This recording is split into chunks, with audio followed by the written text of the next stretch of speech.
I told you guys I would bring you here eventually on a cold weather day, and that day has arrived. We are in Salem once again at the Peabody Essex Museum. Peabody Essex Museum was founded in 1799. It was founded by the Marine Society, the East India Marine Society, and started really with a cabinet of curiosities, which today would be known as a museum. 1860s, it expanded and was named after George Peabody, the famous philanthropist from this area. And he really was a huge benefactor, expanded the museum, brought his personal collection in, and now it holds amazing treasures from art to fashion, history, and all kinds of other stuff. Excited to be back, and we're going to take a look and have a fantastic afternoon together. Right, stepping into the first gallery here, I will just go ahead and tell you right now that there are things about this museum I do like, and there are things about this museum that I definitely do not like. I think I'm going to choose to just stay positive today, and if there's something I don't like, I probably just won't show you or talk about it. How about that? Of all the amazing things you will see in this museum, this helmet is my absolute favorite, and it's a treasure. You know that George Washington had an elite group of men with very specific requirements to be what is known as one of Washington's lifeguards? It's true. As we stand here looking at this helmet that actually belonged to one of George Washington's most elite group of men, his lifeguards, it is amazing to think about one of his brave, best and brightest actually wearing this amazing piece of original military equipment from the era. And what did it take to be one of Washington's lifeguards? Well, you had to be a male between 5'8" and 5'11". You had to be clean, strong. He even wanted his men to be handsome. You had to be born in America, and you had to be sober. So ladies, if you're thinking of time traveling back to the 18th century, finding Washington's lifeguards might be the place to catch a good man. The lifeguards started in Cambridge, Massachusetts, and it started in the early war. General Washington put one of his best men, a man named Caleb Gibbs, in charge of the lifeguards and picking the men for this new program. And Caleb Gibbs ends up serving the entirety of the war, serves General Washington very well, picks an amazing group of men throughout the entirety of the war to be part of this elite group of basically what we would now call bodyguards. His men were generally very loyal to him, but there was an incident known as the Hickley Affair, when a man named Thomas Hickley, with some other men who were unfortunately serving in the Continental Army under George Washington, decided to come up with a plot, the most treasonous thing that you can do, and they actually plotted to kill General Washington. Of course, this was not successful. Thomas Hickley became the first person in the Continental Army to not only be court-martialed, but executed for his treasonous acts as an official member of the Continental Army. The motto of the lifeguards was "Conquer or Die," and they even had their own flag. Along with protecting His Excellency General Washington, they were also tasked with safeguarding his personal documents and effects, and they did so perfectly throughout the war. And as one last service to the general, at the end of the war, on December 20th, 1783, Caleb Gibbs brought all his documentation from Newburgh, New York, where Washington had his final headquarters, all the way down to Mount Vernon, his estate in Virginia, and safely delivered it back to the general. You guys have what it takes to be one of Washington's most elite, one of his lifeguards? This is pretty incredible as well. Look at this. Based on an engraving by John James Barrelett, the Epitasis of Washington from 1802. Here we've got some art of early Salem. Portrait of Judge Samuel Sewall. He was a Puritan and member of the judiciary involved in the Salem witch trials. Gosh, I forgot about all this. Take a quick look. There is a painting of the custom house. Still looks the same, really. And this is so cool. Gotta show you guys this. You are cordially invited to breakfast aboard the yacht Cleopatra's Barge, anchored in port in Rome. It's 9 o'clock in the morning, August 7th, 1817.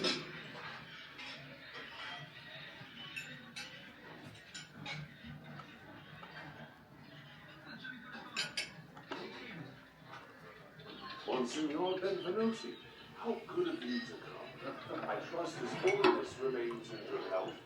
Yes, thank you, Mr. Crownshield. Mr. Severi, I know you're very busy. Thank you for taking time from running the police force to join us. La ringrazia molto. Thank you. Mr. Crownshield is the Signore Gregory Mann. Wowzers. There is a Rembrandt Peale portrait of Joseph Peabody. Not George Peabody, but Joseph Peabody. Peabody's very prominent. Oh, look who it is. Our friend, Nathaniel Hawthorne. One of the great local writers.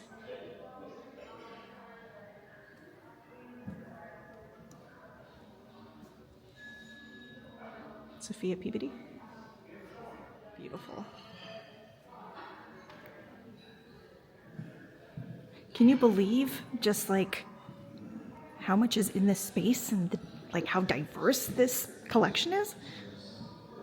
Oh, that's so cool. Look at this. I love that. Incredible Native American beadwork. Examples here. Look at these moccasins. Wow. You guys, this place has so much. We are now going to enter a complete Chinese building from 1794. I kid you not. Let's check it out. They did say that there's a lot of scaffolding because the structure does not like New England weather, so part of it collapsed. Thanks so much. Now covered with lime render, which is a kind of plaster clay. A house built 200 years ago in small village of in southeastern China. 57. The owner, a prosperous merchant, was a member of a locally prominent family named Wang. Their home village sits among the hills of the Huizhou region. And again, you don't have to go in chronological order. You can start at the number. This is amazing, you guys. I didn't think I was going to be able to travel to China today, but yet, here we are. Handy dandy little sound lanyard says that this was occupied by this family until the 1980s. So, not that long ago, by my standards. I was looking at the vintage style jackets.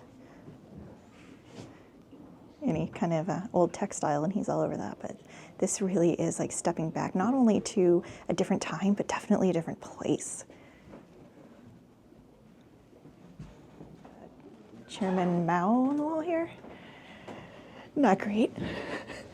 Not great. Look at this, though. I want a bed like that. Be cozy. You could pull the curtain and nobody would bug you. This thing seems so warm. Insulation in this is crazy. Does it? One of the docents, too, was saying that this region of China has a climate similar to like the Carolinas or Virginia, so it's more humid, which is interesting. And there's definitely a smell in here we're noticing. It smells like cedar wood and other, like, it's really hard to describe the smell. And we're wondering if it's like literally like seeped into the wood and the furniture and to the linens, like if that's an authentic smell or is the smell being piped in. We're gonna try to find out, but it's really, it's a good smell. It's really interesting. It was built for a wealthy merchant class family. They weren't, the richest of the rich, so there would have been homes even bigger and more opulent than this. Yeah. But this is something that not the average person would have lived in. It's a heating seat. The idea is you sit on it, put your feet up on the end of it, and then you light the charcoal under this grate here, and then you put a blanket over yourself and you trap that hot air. Sounds kind of nice. That's brilliant. I want one. When I started here, the house was still working on like the museum was still working on trying to figure out better ways to insulate the house. So it was really cold my first winter here. Huh. So if it was cold back then, Yeah. like here in its current location, with all the modern amenities that Yeah. we used to keep it warm, I can only imagine how much more cold it was in its actual Exactly. location. Noah, get in the bucket. Do you think you'd fit? So this is called a child minder, and here is a picture of a sweet little Chinese baby in the child minder. They would put them in this thing that looks a lot like a butter churn, but it was just pretty much to contain the child so that the mother could do housework and chores. It wasn't anything mean or anything like that. Makes sense to me. What's so cool about this, I'm learning a lot because I'll be honest, this is not something that I am well versed in. Asian history is amazing. It's an ancient culture, of course. I think it's, really cool, but it's not something that I know. Early America is my specialty. I love that I'm learning some new stuff today. Oh, we came upstairs. Here's looking down to where we were. This is really, really cool. It definitely feels so exotic and different. And we were told that 8 generations of the same family lived here. And this here is a picture of the original family. That's so cool. Steep original stairs there. Those are not the ones you go up and down. Very old graffiti here. This is so cool. And the province and village where this home was, the closest big city is Shanghai, and it's not that far. It's probably about 45 minutes from the large bustling city of Shanghai.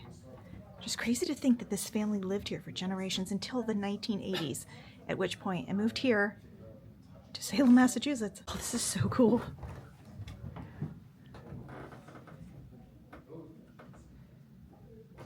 And this was a merchant family, so he was saying this would be like, upper middle class. So not palatial, but definitely not working class. As a merchant family, they were kind of somewhere in between and a step above. This is beautiful. I guess they've been working on this since last February, and they were hoping it would be done by now, but it's still going to be a while to continue to fix the damage of the New England weather here on the roof.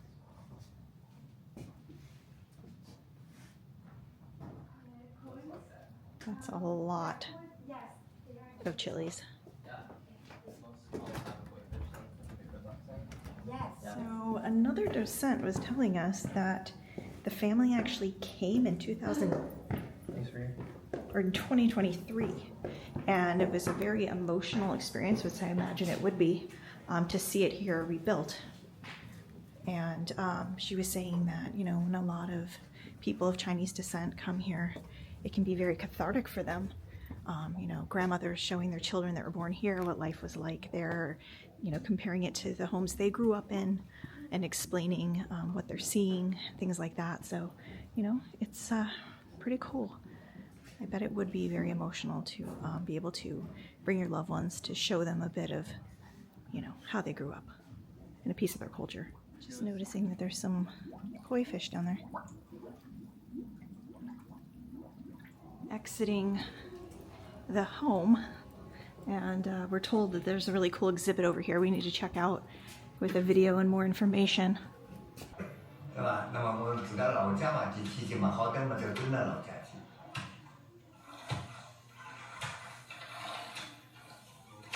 其实你不回去的，对吧？这个老家嘛一大变化了，人嘛都没有了，都散掉了。过去的过去了，死的死了，有的到外头去了。我是82年离开这个城市的，我妈妈离开这里到我上海，我的大舅朋友离开。这个 Oh my gosh, that is crazy. There it is. Taking it apart piece by piece. Oh, that's crazy.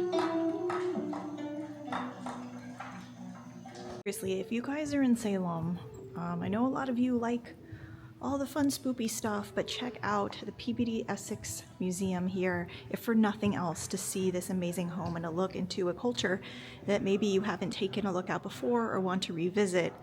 You'll definitely learn something new and be transported to a different place in time. A bell, look how big this thing is. It is a bell, and look at the detail on this. See all the characters? Wow. Look at this. This impressive room holds really a little bit of everything.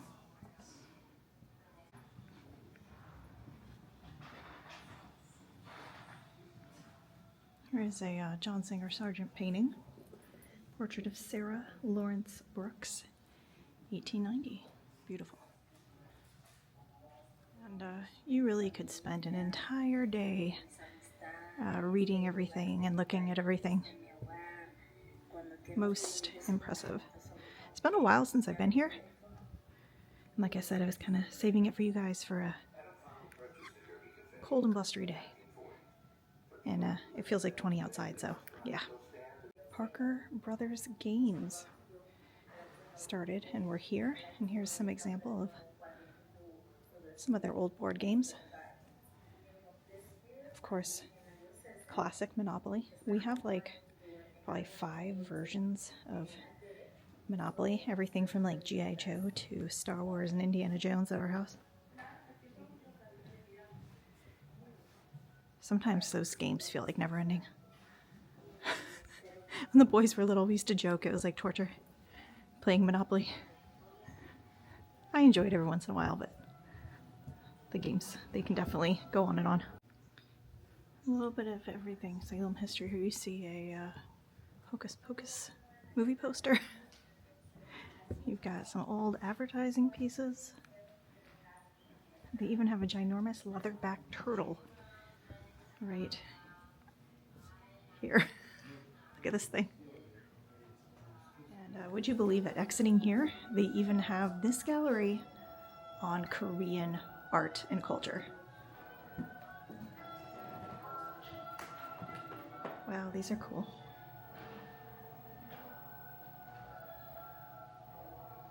One knife, many uses. Most of these knives hid a delightful surprise, a pair of chopsticks. Oh my gosh, that's amazing.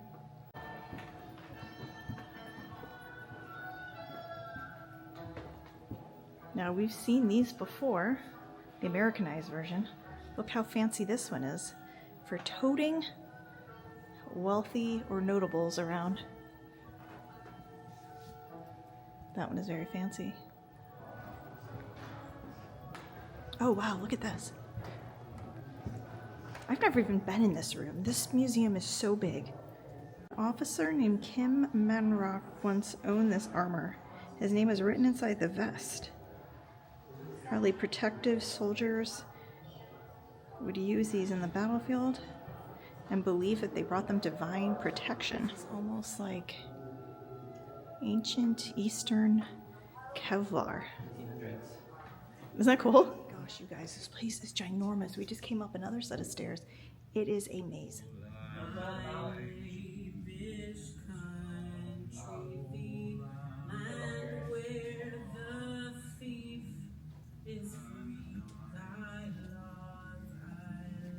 There's a hymnal from 1832. Whoa.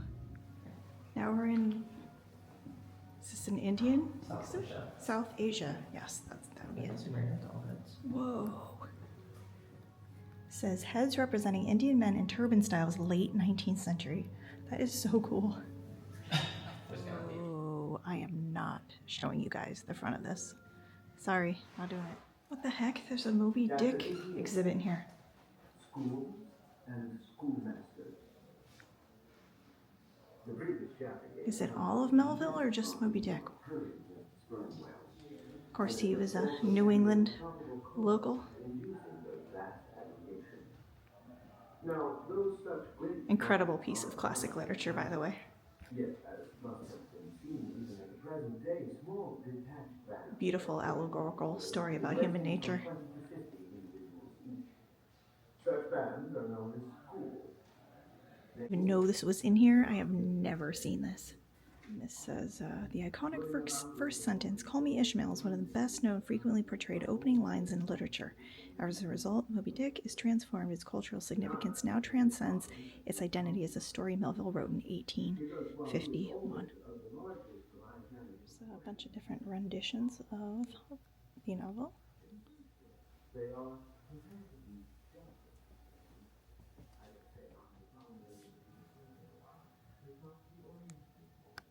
I stepped out into this. What the heck?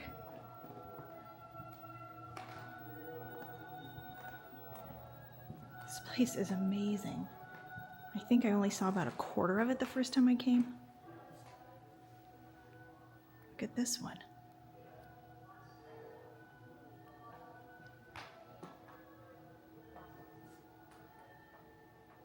It says that is from the 19th century.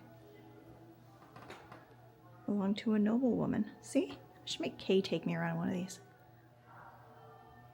I want to go to Japan so bad. Oh, look at that beautiful screen. Definitely, if you guys want to travel the world without ever even leaving Massachusetts, you can do that here. Okay, we're back in here. Guess we have to go this way.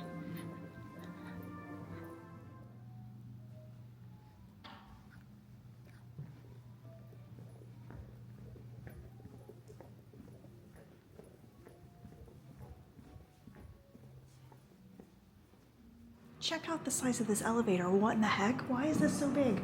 Okay, I have no idea. I guess we're on the second floor, so we'll go up. I bet you Noah's in the fashion and design. I bet you that's where he is. This elevator is huge. Whoa. It's weird because it's quiet. I'm the only one in here and there's no music. Just gonna zoom through real quick. Noah, I just called him because he's not in here and he said he was already in here. He's back on the bottom floor, but there's still other things we have to see.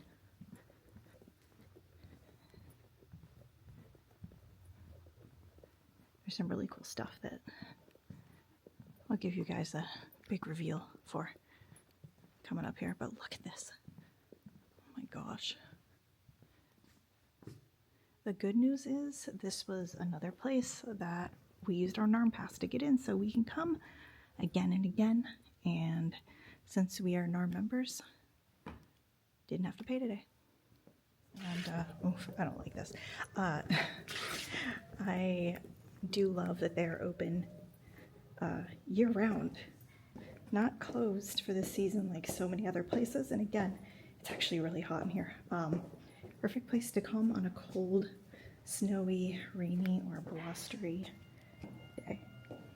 Oh, I hear the room we're looking for. I hear the room. Do you guys hear that? The pipes are calling.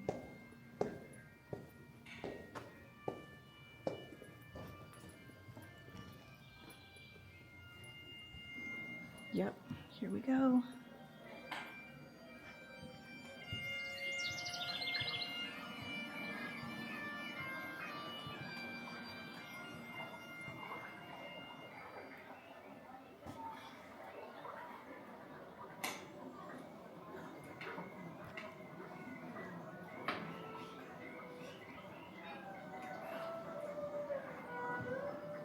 Right about now, you guys are probably going, what the heck?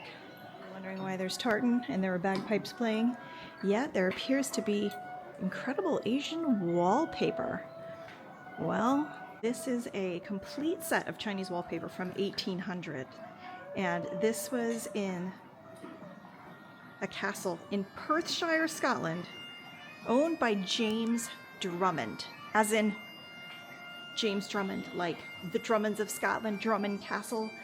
Very big family over there. And these people were wealthy. And this was a time when Asian art was very popular. I've told you guys before, even back into the colonial era, it meant you had money and it was considered very exotic and beautiful. I mean, of course, it still is. But this is the most complete set of Asian wallpaper, original from the period, antique, in the world.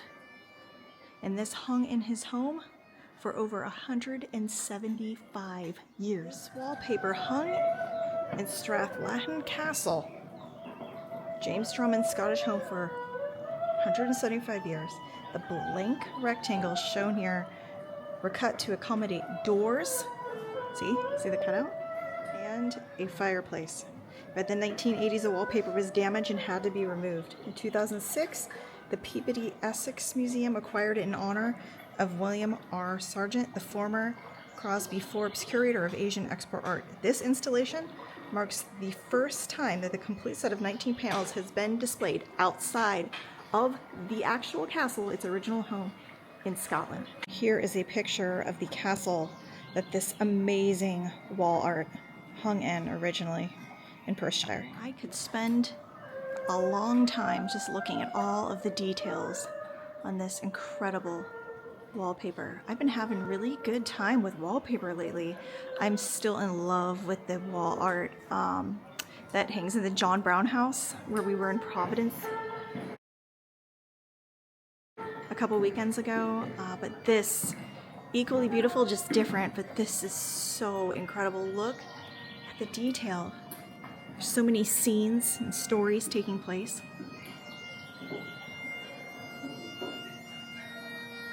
Okay, we gotta zoom because we're still not done, and we are gonna close this place down.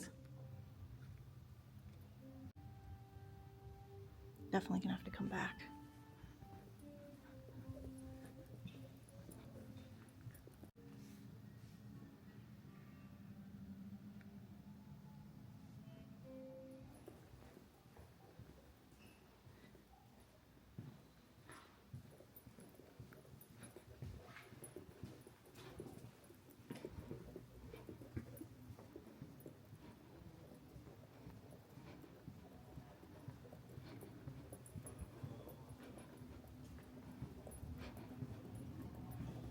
All right, we found the beginning.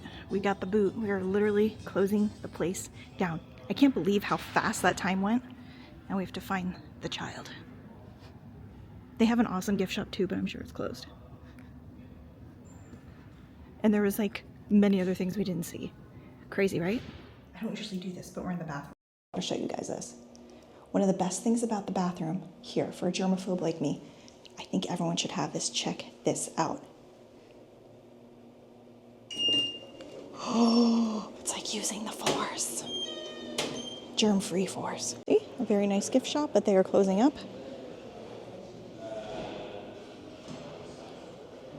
What did you guys think about all of this? I'm sweating, but prepare to freeze. Actually, it feels good. It was like 222 degrees in there. And yay, the government is reopened, so that means the national parks are reopened. Of course, it's not open now because it is now nighttime, but it is reopened. And this is the Salem National Park Visitor Center over here. I've taken you guys in there before. This Afghan hound right here, this beautiful creature. His name is Rebel, and he's our new friend. Talked to his human for a while. You don't see Afghans very often. You guys know me and dogs. Well, that was fun. Like I said, we'll definitely have to come back because that was like whirlwind. I'm that history chick, and like Patrick Henry, of course, I know of no way of judging the future, but by the past. The past is alive, it's real, it's waiting to be explored. Sometimes it's found in museums, and it's out there on the roads of America. We will see you very soon. Hey, remember to like, share, and subscribe. I really appreciate it. Remember, I'm also on Instagram at @that_historychick, on Facebook at @thathistorychick, and right here on YouTube at @thathistorychick with more content coming your way. Really cool stuff coming up. It's gonna be amazing. See you guys soon. Bye. By the way, it's 24 degrees. Yep, 24 degrees this lovely Massachusetts evening. The glass on this old church shimmers at night. Almost looks like there's lights inside, but there isn't. When I say old church, I mean old. Check out the little cemetery that flanks the sides of this church building.